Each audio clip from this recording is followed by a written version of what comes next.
Hi friends, ಎಲ್ರಿಗೂ ನಮಸ್ಕಾರ. ನಿನ್ನ ಜೊತೆ ನನ್ನ ಕತೆ ನಾಳಿನ ಸಂಚಿಕೆಯಲ್ಲಿ ಏನಾಗ್ತಿದೆ ಅಂತ ಕ್ವಿಕ್ ಆಗಿ ನೋಡ್ಕೊಂಡ್ ಬರೋಣ ಬನ್ನಿ. ಫ್ರೆಂಡ್ಸ್, ಅದಕ್ಕೂ ಮೊದಲು ನಿಮ್ಮೆಲ್ರಿಗೂ ಕೂಡ ತುಂಬಾನೇ ರಿಕ್ವೆಸ್ಟ್ ಮಾಡಿ ಕೇಳ್ಕೊತಾ ಇದ್ದೀನಿ. ದಯವಿಟ್ಟು ನನ್ನ ಚಾನೆಲ್ ನ ಯಾರೆಲ್ಲ ನೋಡ್ತಿದ್ದೀರಾ ದಯವಿಟ್ಟು ಸಬ್ಸ್ಕ್ರೈಬ್ ಮಾಡ್ಕೊಳ್ಳಿ. ಪ್ಲೀಸ್ ಪ್ಲೀಸ್ ನನಗೆ ಸಪೋರ್ಟ್ ಮಾಡಿ. ನನಗೆ ಸಬ್ಸ್ಕ್ರೈಬರ್ಸ್ ಅವಶ್ಯಕತೆ ತುಂಬಾನೇ ಇದೆ ಫ್ರೆಂಡ್ಸ್. ಪ್ಲೀಸ್ ಸಬ್ಸ್ಕ್ರೈಬ್ ಮಾಡ್ಕೊಳ್ಳಿ. ವಿಡಿಯೋನ ಕೊನೆ ತನಕ ನೋಡಿ. ವಿಡಿಯೋ ಇಷ್ಟ ಆದ್ರೆ ಪ್ಲೀಸ್ ಒಂದ್ ಲೈಕ್ ಮಾಡೋದನ್ನ ಮಾತ್ರ ಮರಿಬೇಡಿ. ಮೊದ್ಲಿಗೆ ನಾನು ಹೈಲೈಟ್ಸ್ ನ ಹೇಳ್ಬಿಡ್ತೀನಿ. ಇಲ್ಲಿ ಅಜಿತ್ನ ಪ್ರಾಣ ಕಾಪಾಡೋದಕ್ಕೋಸ್ಕರ ಭೂಮಿ ರತನ ಮಾಡ್ತಿರ್ತಾಳೆ. ದೇವಯ್ಯನಿಗೆ ಅದು ಗೊತ್ತಾಗಿ ಭದ್ರನ್ ಕಡೆಯಿಂದ ಒಂದು ವಿಷಕಾರಿ ಹಾವನ್ನ ಹುತ್ತದತ್ರ ಬಿಟ್ಬಿಟ್ಟು ಭೂಮಿಗೆ ಕಚ್ಚಿ ಸಾಯಿಸೋ ತರ ಮಾಡ್ತಾಳೆ. ಹಾಗೇನೆ ಇನ್ನೊಂದ್ ಕಡೆ ನಿಂಗವನ್ ಸಹಾಯದಿಂದ ಶಾರದಂಗೆ ಎಲ್ಲ ಕೂಡ ಹಳೆ ನೆನಪು ಬರೋದಕ್ಕೆ ಶುರುವಾಗಿದೆ. ಹಾಗಾದ್ರೆ ಈ ಸಂಚಿಕೆನಲ್ಲಿ ಭೂಮಿಗೆ ಹಾವು ಕಚ್ಚತ್ತಾ, ಶಾರದಂಗೆ ಎಲ್ಲ ಕೂಡ ಹಳೆ ನೆನಪಾಗತ್ತಾ, ದೇವಯಾನಿ ಬಗ್ಗೆ ಎಲ್ಲ ಸತ್ಯ ಕೂಡ ಹೇಳ್ತಾಳ, ಎಲ್ಲವನ್ನು ನಾವು ನೋಡ್ಕೊಂಡ್ ಬರೋಣ ಬನ್ನಿ. ಈ ಕಡೆ ನಿಂಗವನ್ ಮನೇಲಿ ಭೂಮಿ ಒಳ್ಳೆ ಹೆಸರನ್ನೇ ಪಡ್ಕೋತಾಳೆ. ಅಂದ್ರೆ ನಿಂಗವನ್ ಹತ್ರ ಒಳ್ಳೆ ಹೆಸರನ್ನೇ ಪಡ್ಕೋತಿರ್ತಾಳೆ. ಅಡಿಗೆ ವಿಷಯ ಆಗಿರ್ಬೋದು, ಒಂದು ಸಂಸ್ಕಾರ, ನಡೆ ನುಡಿ, ದೇವ್ರ ಪೂಜಾ, ಪ್ರತಿ ಒಂದು ವಿಷಯದಲ್ಲೂ ಕೂಡ ನಿಂಗವನ್ ಮನ್ಸನ್ನ ಗೆಲ್ತಾನೆ ಬಂದಿದ್ದಾಳೆ. ಈಗ ನಿಂಗವ ಕೂಡ ಹುಷಾರಾಗಿದ್ದಾರೆ. ಇನ್ನೇನು ವಾಪಸ್ ನಾವು ಊರಿಗೆ ಹೋಗೋ ಸಮಯ ಬಂದೇ ಬಿಟ್ಟಿದೆ. ಅದ್ರ ಒಳಗಡೆ ಗುರುಗಳು ಹೇಳಿದ್ರಲ್ವಾ, ಅಜಿತ್ತನ ಪ್ರಾಣಕ್ಕೆ ಅಪಾಯ ಇದೆ ಅಂತ ಹೇಳ್ಬಿಟ್ಟು, ಅದಕ್ಕೆ ಒಂದು ವ್ರತ ಮಾಡೋದಿಕ್ಕೆ ಆ ಒಂದು ಗುರುಗಳು ಹೇಳಿರ್ತಾರೆ. ಹಾಗಾಗಿ ಈ ಕಡೆ ಭೂಮಿಗೆ ಮಯೂರಿ ಕೂಡ ಸಹಾಯ ಮಾಡ್ತಿರ್ತಾಳೆ ವ್ರತ ಮಾಡೋದಿಕ್ಕೆ. ಹಾಗೇನೆ ಮನೆಯಲ್ಲಿ ಭೂಮಿ ಎಲ್ಲ ಕೂಡ ಪೂಜೆನ ಒಂದು ವ್ರತನ ಕಂಪ್ಲೀಟ್ ಮಾಡಿ ಆ ನಂತರ ಒಂದು ಸುಬ್ರಹ್ಮಣ್ಯ ದೇವಸ್ಥಾನ ಕೂಡ ಹೋಗಕ್ಕಿರುತ್ತೆ. ಮನೆ ಹತ್ರ ಹುತ್ತದ ಹತ್ರ ಕೂಡ ಹೋಗಕ್ಕಿರುತ್ತೆ ಹಾಲೇರೋದಿಕ್ಕೆ ಅಂತ ಹೇಳ್ಬಿಟ್ಟು. ಅದಕ್ಕೆ ಮಯೂರಿ ಎಲ್ಲ ತರನು ಕೂಡ ಸಪೋರ್ಟ್ ಮಾಡ್ತಿರ್ತಾರೆ. ಮನೆಯವ್ರಿಗೆ ಯಾರಿಗೂ ಕೂಡ ವಿಷಯ ಗೊತ್ತಿಲ್ದೇನೆ ಮಾಡೋ ತರ ಇದು ಪೂಜೆ. ಯಾಕಂದ್ರೆ ಇಲ್ಲಿ ಭೂಮಿ ಯಾರ ಹತ್ರ ಕೂಡ ಹೇಳಿರಲ್ಲ. ಅಜಿತನ ಪ್ರಾಣಕ್ಕೆ ಅಪಾಯ ಇದೆ ಅಂತ ಗುರುಗಳು ಹೇಳಿದ್ದಾರೆ ಅಂತ ಹೇಳ್ಬಿಟ್ಟು ಯಾರ ಹತ್ರನು ಕೂಡ ಹೇಳಿರಲ್ಲ. ಯಾಕಂದ್ರೆ ಇಲ್ಲಿ ನಿಂಗವಜ್ಜಿಗೆ ಈಗ ಭೂಮಿ ಆಗಿರಲ್ಲ, ಮನಸ್ವಿನಿ ಆಗಿರ್ತಾಳೆ. ಅಂದ್ರೆ ಮದ್ವೆ ಆಗದಿರುವಂತ ಹುಡುಗಿ ಆಗಿರ್ತಾಳೆ. ಹಾಗಾಗಿ ಈ ವ್ರತನ ಮಾಡೋದು ಮದ್ವೆ ಆದವರು ಅಂತ. ಹಾಗಾಗಿ ನಿಂಗವಜ್ಜಿ ಹತ್ರ ಕೂಡ ವಿಷಯ ಮುಚ್ಚಿಟ್ಟಿರ್ತಾಳೆ. ಇನ್ನೊಂದ್ ಕಡೆ ಈ ದೇವಯಾನಿ ಎಲ್ಲ ಕೂಡ ಕೇಳಿಸ್ಕೊಂಡಿರ್ತಾಳೆ. ಭೂಮಿ ಅಂದ್ರೆ ಅಜಿತ್ ಜೀವಕ್ಕೆ ಅಪಾಯ ಇರೋದಾಗಿರ್ಬೋದು, ವ್ರತ ಮಾಡೋದಾಗಿರ್ಬೋದು, ಹುತ್ತದ ಹತ್ರ ಹೋಗ್ಬಿಟ್ಟು ಹಾಲು ಎರಿಬೇಕು, ಅಲ್ಲೂ ಕೂಡ ಪೂಜೆ ಮಾಡ್ಬೇಕು ಅನ್ನೋದೆಲ್ಲ ಕೂಡ ಕಿವಿಯಾರೆ ಕದ್ದು ಕೇಳಿಸ್ಕೊಂಡಿರ್ತಾಳೆ. ಹಾಗಾಗಿ ಭೂಮಿ ವ್ರತನ ಕೆಡಿಸ್ಬೇಕು, ಭೂಮಿಗೆ ಅಪಾಯ ಮಾಡ್ಬೇಕು, ಭೂಮಿಗೆ ವಿಷಕಾರಿ ಹಾವನ್ನ ಬಿಟ್ಬಿಟ್ಟು ಭೂಮಿಗೆ ಕಚ್ಚೋತರ ಮಾಡಿ ಅವಳನ್ನ ಸಾಯಿಸ್ಬೇಕು, ಇಲ್ಲೇ ಮುಗಿಸ್ಬೇಕು ಅನ್ನೋ ಒಂದು ಪ್ಲಾನ್ ಅನ್ನ ಮಾಡ್ಕೋತಾಳೆ. ಅದೇ ತರ ಭದ್ರನ್ಗೂ ಕೂಡ ಕಾಲ್ ಮಾಡಿ ಎಲ್ಲ ಕೂಡ ರೆಡಿ ಮಾಡ್ಕೋತಾಳೆ. ಅವನು ಕೂಡ ವಿಷಕಾರಿ ಹಾವನ್ನ ಎಲ್ಲಿಂದನೋ ಒಂದು ಅರೇಂಜ್ ಮಾಡ್ಕೋತಾನೆ. ಭದ್ರಂಗೆ ಇಲ್ಲಿ ತುಂಬಾನೇ ಕಷ್ಟ ಆಗ್ತಿರುತ್ತೆ. ಯಾಕಂದ್ರೆ ವಿಷಕಾರಿ ಹಾವನ್ನ ಒಬ್ರನ್ನ ಸಾಯಿಸ್ಬೇಕು ಅಂತ ಹೇಳಿದ್ರೆ ಒಂದು ವಿಷಕಾರಿ ಹಾವನ್ನ ಯಾರು ಕೂಡ ಕೊಡೋದಿಕ್ಕೆ ರೆಡಿ ಆಗಿರಲ್ಲ. ಆದ್ರೆ ಈ ಕಡೆ ದೇವಯಾನಿ ಮಾತ್ರ ದುಡ್ಡಿನ ಆಮಿಷವನ್ನ ಹುಡ್ತಾಳೆ. ಹೇಗಾದ್ರೂ ಮಾಡಿ ನೀನು ಆ ಒಂದು ವಿಷಕಾರಿ ಹಾವನ್ನ ತರಲೇಬೇಕು ಅಂತ. ಆಗ ದುಡ್ಡಿನ ಆಮಿಷಕ್ಕೆ ಬಿದ್ದು ಈ ಕಡೆ ಭದ್ರ ಆ ಕೆಲ್ಸನ ಮಾಡೇ ಮಾಡ್ತಾನೆ. ಇನ್ನ ಅಲ್ಲಿಂದ ಭೂಮಿ ಮತ್ತೆ ಮಯೂರಿ ಇಬ್ರು ಕೂಡ ಒಂದು ಸುಬ್ರಹ್ಮಣ್ಯ ದೇವಸ್ಥಾನಕ್ಕೆ ಹೋಗ್ತಾರೆ.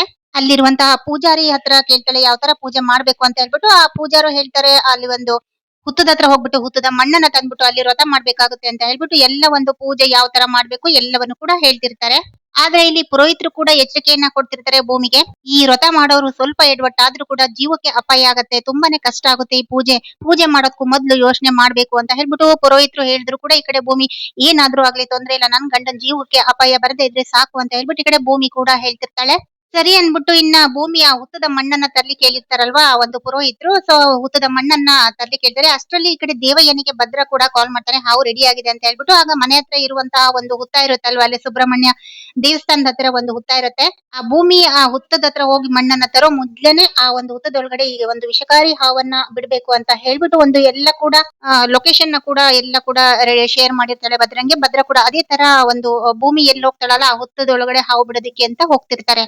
ಇದನ್ನೆಲ್ಲ ನೋಡೋದಿಕ್ಕೆ ದೇವಯಾನಿ ಮತ್ತೆ ಅಂಜನ ಕದ್ದು ಹೋಗ್ತಿರ್ತಾರೆ ದೇವಸ್ಥಾನದ ಹತ್ರ. ಭೂಮಿ ಸಾಯೋದನ್ನ, ಹಾವು ಕಚ್ಚಿ ಸಾಯೋದನ್ನ ಕಣ್ಣಾರೆ ನೋಡ್ಬೇಕು ಅಂತ ಹೇಳ್ಬಿಟ್ಟು ದೇವಯಾನಿ ಒಂಥರ ಕ್ರೂರಿ ಅಂತಾನೆ ಹೇಳ್ಬೋದು ನೋಡಕ್ಕೆ ಅಂತ ಹೋಗಿರ್ತಾಳೆ. ಇನ್ನೊಂದ್ ಕಡೆ ಅಜಿತ ಸತ್ಯಣ್ಣಂಗೆ ಕಾಲ್ ಮಾಡ್ತಾರೆ. ಸತ್ಯಣ್ಣ ಏನ್ ಮಾಡ್ತಿದ್ದೀರಾ, ಎಲ್ರು ಹೇಗಿದ್ದಾರೆ, ನನ್ಗೆ ಭೂಮಿನ ನೋಡ್ಬೇಕು ಅಂತ ಆಸೆ ಆಗ್ತಿದೆ ಸತ್ಯಣ್ಣ ಅಂತ ಹೇಳಿದಾಗ, ಅಲ್ಲ ಮಾರಯ್ಯ ನೀನ್ ಹೋಗಿರೋದು ಯಾವ್ದೋ ಇಂಪಾರ್ಟೆಂಟ್ ಕೆಲ್ಸಕ್ಕೆ, ಇವಾಗ ಹೀಗಂದ್ರೆ ಹೇಗೆ ಅಂತ ಹೇಳಿದಾಗ, ಇಲ್ಲ ಸತ್ಯಣ್ಣ ಇಲ್ಲಿ ಕೆಲ್ಸ ಚೆನ್ನಾಗಿ ನಡೀತಾ ಇದೆ, ನಾನು ಆದಷ್ಟು ಬೇಗ ಊರಿಗೆ ವಾಪಸ್ ಬರ್ತೀನಿ, ಭೂಮಿನ ನೋಡ್ಬೇಕು ಅನ್ಸ್ತಿದೆ, ಮನೆಯವರೆಲ್ಲರನ್ನೂ ಕೂಡ ನೋಡ್ಬೇಕು ಅನ್ಸ್ತಿದೆ ಸತ್ಯಣ್ಣ ಅಂತ ಹೇಳ್ಬಿಟ್ಟು ಈ ಕಡೆ ಅಜಿತ್ ಕೂಡ ಹೇಳ್ತಿರ್ತಾರೆ. ಆಗ ಭೂಮಿನ ತುಂಬಾ ಮಿಸ್ ಮಾಡ್ಕೋತೀನಿ ಅಂತ ಹೇಳಿರೋದಕ್ಕೋಸ್ಕರ ಸತ್ಯಣ್ಣ ಸರಿ ಆಯ್ತಪ್ಪ ಬಾ ಅಂತ ಹೇಳ್ಬಿಟ್ಟು ಹೇಳ್ತಾರೆ. ಆಗ ಅಜಿತ್ ಕೂಡ ಸರಿ ಆಯ್ತು ಸತ್ಯಣ್ಣ ಆದಷ್ಟು ಬೇಗ ಬರ್ತೀನಿ ಅಂತ ಹೇಳ್ಬಿಟ್ಟು ಫೋನ್ ಅನ್ನ ಕೂಡ ಕಟ್ ಮಾಡ್ತಾರೆ. ಇನ್ನೊಂದ್ ಕಡೆ ಭೂಮಿ ಸತ್ಯಣ್ಣಂಗ್ ಕಾಲ್ ಮಾಡಿದಾಗ, ಅಂದ್ರೆ ಹಿಂದಿನ ದಿನ ಕಾಲ್ ಮಾಡಿದಾಗ ಸತ್ಯಣ್ಣ ಹಾಗೆ ಸುಮ್ನೆ ಒಂದು ಡೂಪ್ ಬಿಟ್ಟಿರ್ತಾರೆ, ಸುಳ್ಳು ಹೇಳಿರ್ತಾರೆ. ಅಜಿತ್ನ್ಗೆ ರೌಡಿಗಳು ಹೊಡೆದು ಬಿಟ್ಟಿದ್ದಾರೆ ಹಾಗೆ ಹೀಗೆ ಅಂತ. ಭೂಮಿ ಅದನ್ನೇ ನಂಬ್ಕೊಂಡ್ಬಿಟ್ಟಿರ್ತಾಳೆ. ಸತ್ಯನ ತಮಾಷೆಗೆ ಹೇಳಿದ್ರು ಕೂಡ ಅದು ಸತ್ಯನೇ. ಯಾಕಂದ್ರೆ ಈ ಕಡೆ ಅಶ್ವಿನಿ ಫ್ರಾಡ್ ಇದ್ದಾಳಲ್ಲ, ಅವಳು ಕೂಡ ಒಂದಷ್ಟು ಹುಡುಗರ್ನ ಅಜಿತ್ನ ಕೊಲ್ಲೋದಿಕ್ಕೆ ಅಂತ ಕೂಡ ಕಳ್ಸಿರ್ತಾಳೆ. ಎಲ್ಲೇ ಸಿಕ್ಕಿದ್ರು ಕೂಡ ಹೊಡೆದು ಚೆಚ್ಚಾಕಿ ಅಂತ ಕೂಡ ಹೇಳಿರ್ತಾಳೆ. ಅಜಿತ್ನ್ಗೆ ಸಾಯಿಸ್ಬೇಕು ಅಂತ ಹೇಳ್ಬಿಟ್ಟು ತುಂಬಾ ಜನ ಚಾಕು ಇಟ್ಕೊಂಡು ಕಾಯ್ತಾ ಇರೋರು ತುಂಬಾನೇ ಜನ ವೇಟ್ ಮಾಡ್ತಿದ್ದಾರೆ. ಸೊ ಇಷ್ಟೆಲ್ಲ ಆಗುತ್ತೆ. ಇನ್ನೊಂದ್ ಕಡೆ ಈ ಕಡೆ ಭೂಮಿ ಹುತ್ತದ ಹತ್ರ ಮಣ್ ತರಕ್ಕೆ ಅಂತ ಭೂಮಿ ಹೋಗ್ತಿರ್ತಾಳೆ. ಜೊತೆಗೆ ಮಯೂರಿ ಕೂಡ ಇರ್ತಾಳೆ, ಮನೆಯವ್ರು ಯಾರು ಕೂಡ ಇರಲ್ಲ. ಅಷ್ಟ್ರಲ್ಲಿ ಭೂಮಿ ಬರೋದ್ರೊಳಗೇನೆ ಆ ಭದ್ರ ಹೋಗ್ಬಿಟ್ಟು ಆ ಹುತ್ತದೊಳಗಡೆ ಒಂದು ವಿಷಕಾರಿ ಹಾವಿರುತ್ತಲ್ಲ ಅದನ್ನ ತಗೊಂಡೋಗಿ ಬಿಟ್ಬಿಟ್ಟಿರ್ತಾನೆ. ಭೂಮಿ ಹುತ್ತದ ಹತ್ರ ಹೋಗ್ಬಿಟ್ಟು ಮಣ್ ತಗೊಳ್ಳುವಾಗ ಸಡನ್ ಆಗಿ ಹಾವು ಆಚೆ ಬಂದೇ ಬರುತ್ತೆ, ಭೂಮಿ ಕಚ್ಚುತ್ತೆ ಅನ್ನೋದು ಒಂದು ಕಾನ್ಫಿಡೆನ್ಸ್ ಇರುತ್ತೆ. ಹಾಗಾಗಿ ಅಲ್ಲಿ ಹಾವನ್ನ ಬಿಟ್ಟಿರ್ತಾರೆ. ಭೂಮಿ ಇನ್ನೇನು ಹುತ್ತದ ಹತ್ರ ಬಂದಾಗ ಮಣ್ ತಗೊಳಕ್ಕೆ ಅಂತ ಬಂದಾಗ ಅಲ್ಲಿ ಒಂದು ಹಾವು ಕಾಣ್ಸತ್ತೆ, ಹೆಡೆ ಬಿಚ್ಚತ್ತೆ. ಅಂದ್ರೆ ಅದು ನಾಗರ ಹಾವು ಅಂತಾನೆ ಹೇಳ್ಬೋದು, ಒಳ್ಳೆ ಹಾವು ಇರುತ್ತೆ. ಆಗ ಈ ಕಡೆ ಅಮ್ಮ ನಾಗಪ್ಪ, ಅಪ್ಪ ನಾಗಪ್ಪ, ನಾನು ಯಾವ್ದೇ ತಪ್ಪು ಕೆಲಸ ಮಾಡಕ್ ಬಂದಿಲ್ಲ, ನನ್ನ ಗಂಡನ ಪ್ರಾಣ ಉಳಿಸ್ಕೊಳ್ಳೋದಿಕ್ಕೆ ಅಂತೇನ ನಾನ್ ಬಂದಿರೋದು, ಪೂಜೆ ಮಾಡೋದಕ್ಕೆ, ದಯವಿಟ್ಟು ನನ್ಗೆ ಸಹಾಯ ಮಾಡಿ ಅಂತ ಹೇಳ್ಬಿಟ್ಟು ಈ ಕಡೆ ಆ ಒಂದು ಹಾವಿಗೆ ಬೇಡ್ಕೊತಿರ್ತಾಳೆ. ಆಗ ಆ ಕಡೆ ನಾಗರ ಹಾವು ಕೂಡ ಭೂಮಿಗೆ ಆಶೀರ್ವಾದನ ಕೂಡ ಮಾಡತ್ತೆ. ಭೂಮಿ ಕೈ ಮುಗಿದ್ಬಿಟ್ಟು ಹುತ್ತದ ಮಣ್ಣನ್ನ ಕೂಡ ತಗೊಂತಾ ಇರ್ತಾಳೆ. ಆಗ ಈ ಕಡೆ ಇನ್ನೊಂದು ವಿಷಕಾರಿ ಹಾವಿರುತ್ತಲ್ಲ ಅದು ಕೂಡ ಭೂಮಿಗೆ ಕಚ್ಚೋದಿಕ್ಕೆ ಅಂತ ಬಂದಾಗ ಈ ನಾಗರ ಹಾವು ಇದೆಯಲ್ಲ ಅದು ಭೂಮಿಗೆ ಕಚ್ಚೋದನ್ನ ಆ ಒಂದು ವಿಷಕಾರಿ ಹಾವನ್ನ ತಡಿತಿರುತ್ತೆ, ಭೂಮಿಯನ್ನ ಕಾಪಾಡ್ತಿರುತ್ತೆ ಅಂತಾನೆ ಹೇಳ್ಬೋದು. ಇದೆಲ್ಲ ಒಂದು ದೇವರ ಅನುಗ್ರಹ ಅಂತಾನೆ ಹೇಳ್ಬೋದು. ಅಂತದ್ರಲ್ಲಿ ಭೂಮಿಯ ಒಳ್ಳೆತನ ಅಂತಾನೂ ಕೂಡ ಹೇಳ್ಬೋದು. ಇನ್ನೊಂದ್ ಕಡೆ ಒಬ್ರು ಗುರುಗಳು ಹೇಳಿರ್ತಾರಲ್ವಾ, ಈ ವ್ರತ ಮಾಡುವಾಗ ತುಂಬಾ ಅಡೆತಡೆಗಳು ಬರುತ್ತೆ, ವಿಘ್ನಗಳು ಬರುತ್ತೆ, ತುಂಬಾ ಹುಷಾರಾಗಿ ಮಾಡ್ಬೇಕು ಅಂತ. ಅದನ್ನೆಲ್ಲ ಕೂಡ ಭೂಮಿ ಯೋಚನೆ ಮಾಡ್ಕೊಂಡಿರ್ತಾಳೆ. ಅಷ್ಟ್ರಲ್ಲಿ ಈ ಕಡೆ ಆ ಒಂದು ಹಾವನ್ನ ನೋಡ್ಬಿಟ್ಟು ಹಾವು ಹಾವು ಅಂತ ಈ ಕಡೆ ಮಯೂರಿ ಕೂಡ ಕೆಚ್ಕೊಡ್ತಿದ್ದಾಳೆ. ಆದ್ರೆ ಭೂಮಿ ಮಾತ್ರ ಭಯ ಪಡೋದೇ ಇಲ್ಲ, ಏನು ಆಗಲ್ಲ ಮಯೂರಿ ಅವರೇ, ನಾಗಪ್ಪ ನಮ್ಮನ್ನ ಕಾಪಾಡ್ತಿದ್ದಾರೆ ಅಂತ ಹೇಳ್ಬಿಟ್ಟು ಈ ಕಡೆ ಭೂಮಿ ಕೂಡ ಹೇಳ್ತಿರ್ತಾಳೆ. ಇನ್ನ ಹುತ್ತದ ಮಣ್ಣು ಕೂಡ ತಗೊಂಡ್ ಬಂದಾಯ್ತು. ಇನ್ನ ಪುರೋಹಿತರು ಹೇಳಿದಾಗೆ ಎಲ್ಲಾ ಪೂಜೆಗಳನ್ನ ಕೂಡ ಮಾಡಕ್ಕೆ ತಯಾರಾಗ್ತಾಳೆ. ಭೂಮಿ ನೀಟಾಗಿ ಫ್ರೆಶ್ ಅಪ್ ಆಗಿ ಒಳ್ಳೆ ಸೀರೆಗಳನ್ನ, ರೇಷ್ಮೆ ಸೀರೆಯನ್ನ ಉಟ್ಟು ಕೂಡ ರೆಡಿ ಆಗಿರ್ತಾಳೆ. ಮಡಿನಲ್ಲಿ ಈ ಒಂದು ಪೂಜೆನ ಮಾಡ್ಬೇಕಾಗಿರುತ್ತೆ. ಹಾಗಾಗಿ ಸೊ ಈಗ ಮಣ್ಣನ್ನು ಕೂಡ ತಂದಾಯ್ತು. ಮತ್ತೆ ಪುರೋಹಿತರು ಹೇಳಿದ ಹಾಗೆ ಮತ್ತೆ ಹುತ್ತದ ಹತ್ರ ಹೋಗ್ಬಿಟ್ಟು ಮತ್ತೆ ಒಂದು ವಿಧಿವಿಧಾನಗಳ ಮೂಲಕ ಒಂದು ಪೂಜೆನ ಮಾಡ್ಬೇಕಾಗುತ್ತೆ.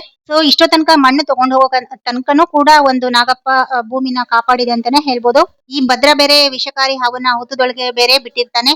ಮತ್ತೆ ಹುತ್ತದ ಹತ್ರ ಹೋಗ್ಬಿಟ್ಟು ಭೂಮಿ ಪೂಜೆ ವ್ರತ ಮಾಡುವಾಗ ಮತ್ತೆ ಆ ಹಾವು ಏನಾದ್ರೂ ಭೂಮಿಗೆ ಕಚ್ಚುತ್ತಾ, ಅಥವಾ ಅಷ್ಟರಲ್ಲಿ ಅಜಿತ್ ಬಂದು ಭೂಮಿನ ಕಾಪಾಡ್ತಾನ? ಅಂದ್ರೆ ಸತ್ಯಣ್ಣ ಮತ್ತೆ ಅಜಿತ್ ಇಬ್ರು ಕೂಡ ಬಂದು ಭೂಮಿನ ಕಾಪಾಡ್ಬೋದಾ? ಭೂಮಿ ತುಂಬಾನೇ ಡೇಂಜರ್ ಝೋನ್ ಅಲ್ಲಿ ಇದ್ದಾಳೆ ಅಂತಾನೆ ಹೇಳ್ಬೋದು. ಇನ್ನ ಈ ಕಡೆ ಶಾರದಂಗೂ ಕೂಡ ಹಳೆ ನೆನಪು ಕೂಡ ಬರ್ತಿದೆ.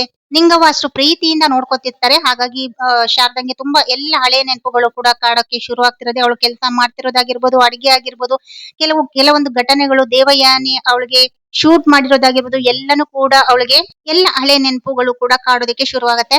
ಇನ್ನೊಂದ್ ಕಡೆ ನಿಂಗವ್ವಂಗೆ ಒಂದು ಬಂಗಾರದ ಬಳೆ ಕೊಟ್ಟಿರ್ತಾರೆ ಶಾರದವರು. ಆ ಬಳೆನ ತೋರಿಸ್ತಿರ್ತಾರೆ, ನೋಡು ನೀನೇ ಈ ಬಳೆ ಕೊಟ್ಟಿದ್ದು ನೆನ್ಪಿದ್ಯಾ ಶಾರದಾ ಅಂತ ಹೇಳ್ಬಿಟ್ಟು ಆ ಬಳೆನ ತೋರಿಸಿದಾಗ ಈ ಕಡೆ ಶಾರದಂಗೆ ಎಲ್ಲ ಕೂಡ ಹಳೆ ನೆನಪು ಬರೋದಕ್ಕೆ ಶುರು ಆಗತ್ತೆ. ನೆನ್ಪಿದೆ ಅಂತ ಕತ್ತಲ್ಲಾಡ್ತಾಳೆ. ಆದ್ರೆ ಇಲ್ಲಿ ಶಾರದಂಗೆ ಮಾತಾಡ್ಬೇಕು ಅನ್ಸ್ತಿರತ್ತೆ, ಮಾತಾಡ್ತಿರೋದ ಅಂದ್ರೆ ಇಲ್ಲಿ ಶಾರದಾ ನಾಟಕ ಮಾಡ್ತಿರ್ಬೋದು ಅಂತ ನನ್ಗನ್ಸ್ತಿದೆ. ಅಂದ್ರೆ ದೇವಯಾನಿ ಬಣ್ಣವನ್ನ ಎಳೆ ಎಳೆಯಾಗಿ ಬಯಲು ಮಾಡ್ಬೇಕು ಎಲ್ರು ಮುಂದೆ ಸಾಕ್ಷಿ ಸಮೇತ ಅಂತ ಹೇಳ್ಬಿಟ್ಟು ಅವಳು ಈ ರೀತಿ ಒಂದು ಮೌನವಾಗಿ ಒಂದು ನಾಟಕ ಮಾಡೋದಕ್ಕೆ ಶುರು ಮಾಡಿದ್ದಾಳೆ. ಎಲ್ಲವನ್ನು ಕೂಡ ನಾವು ನಾಳಿನ ಸಂಚಿಕೆಯಲ್ಲಿ ಕಾದು ನೋಡ್ಬೇಕಾಗುತ್ತೆ ಸ್ನೇಹಿತರೆ. ನಾಳಿನ ಸಂಚಿಕೆ ಎಂದು ತುಂಬಾನೇ ಇಂಟ್ರೆಸ್ಟಿಂಗ್ ಆಗಿದೆ ಫ್ರೆಂಡ್ಸ್. ಯಾಕಂದ್ರೆ ವಿಷಕಾರಿ ಹಾವು ಭೂಮಿಗೆ ಕಚ್ಚುತ್ತಾ, ಅಜಿತ್ ಭೂಮಿ ಇಬ್ರು ಒಂದಾಗ್ತಾರ, ದೇವಯಾನಿ ಬಣ್ಣ ಕೂಡ ಬಯಲಾಗತ್ತಾ, ನಿಂಗವ್ವಂಗೆ ಅಜಿತ್ ಭೂಮಿ ಗಂಡ ಹೆಂಡತಿ ಅನ್ನೋ ಕೂಡ ಸತ್ಯ ಗೊತ್ತಾಗತ್ತಾ, ಎಲ್ಲವನ್ನು ಕೂಡ ನಾವು ನಾಳಿನ ಸಂಚಿಕೆಯಲ್ಲಿ ಕಾದು ನೋಡ್ಬೇಕಾಗುತ್ತೆ. ಅಲ್ಲಿವರೆಗೂ keep watching and take care, bye.